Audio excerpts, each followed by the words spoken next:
अध्यात्म का यहाँ सत्संग होता है, अध्यात्म का उत्तर है। व्यवहार भी अध्यात्म स्वरूप ही करने के लिए हम ये समय देते हैं। हमारे यहाँ व्यवहार की कोई सत्ता नहीं है, व्यवहार को भी भजन बनाना है, इस भाव से यहाँ संग होता है। इसलिए यदि अध्यात्म में थोड़ा भी आपको ज्ञान है तो हमारी बात समझ में आएगी, अन्यथा नहीं आएगी। अगर नाम जप नहीं करते हो, अच्छे आचरण से नहीं चलते हो, तो हमारी बात बिल्कुल समझ में नहीं आएगी, क्योंकि ये अध्यात्म की वार्ता है। पहली बात ये कि जन्म जन्मांतरों से हमारे कर्मों का एक समूह एकत्रित है, जिसे संचित कर्म कहते हैं। उन संचित कर्मों से दो विभाग करके हमारे शरीर की रचना हुई है, कुछ शुभ कर्म और कुछ अशुभ कर्म। अब जब से शरीर रचा गया और जब तक ये शरीर रहेगा तो इनका क्रम चलता रहेगा, शुभ कर्म और अशुभ कर्म का।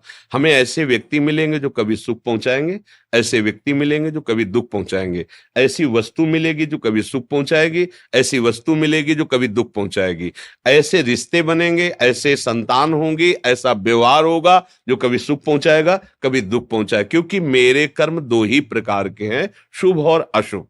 आप समझ लो, ये मेरे कर्म का परिणाम होगा। जब कोई मेरे सामने आकर मेरे साथ अभद्र वार्ता करेगा, दुख देने वाली चेष्टा करेगा, वो मेरा कर्म होगा, उसका कर्म नहीं।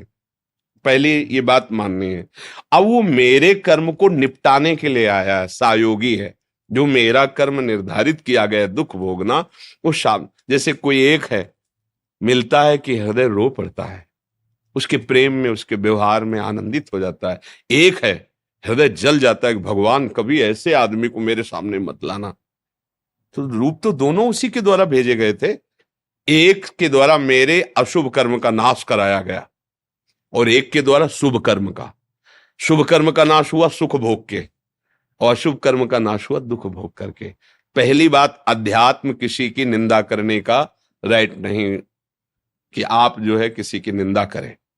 आपकी जो निंदा हो उसे सह जाएं। अध्यात्म का उपदेश, व्यवहार इसे बर्दाश्त नहीं करेगा।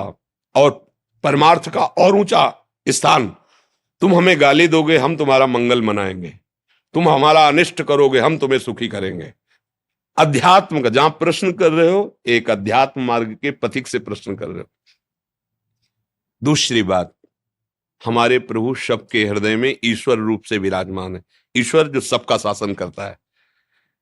जैसे जो दुष्ट स्वभाव के लोग संसार का विनाश करना चाहते हैं, अस्त्र भी हैं, शस्त्र भी हैं और उनके पास सामग्री सैनिक भी हैं, पर वो कर पाते हैं क्या?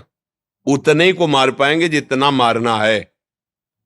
विनाश लीला में जितना उनको दिया गया उतना ही कर पाएंगे, इसके आगे नहीं कर पाएंगे। ईश्वर सबके बैठा हुआ है हृदय में। तो वो जो ईश्वर हृदय में बैठा हुआ प्रेरित करके मेरे सामने दुखद परिस्थिति की, तो हम उसके बच्चे हैं, वो हमारे सामने क्यों करेगा ऐसा?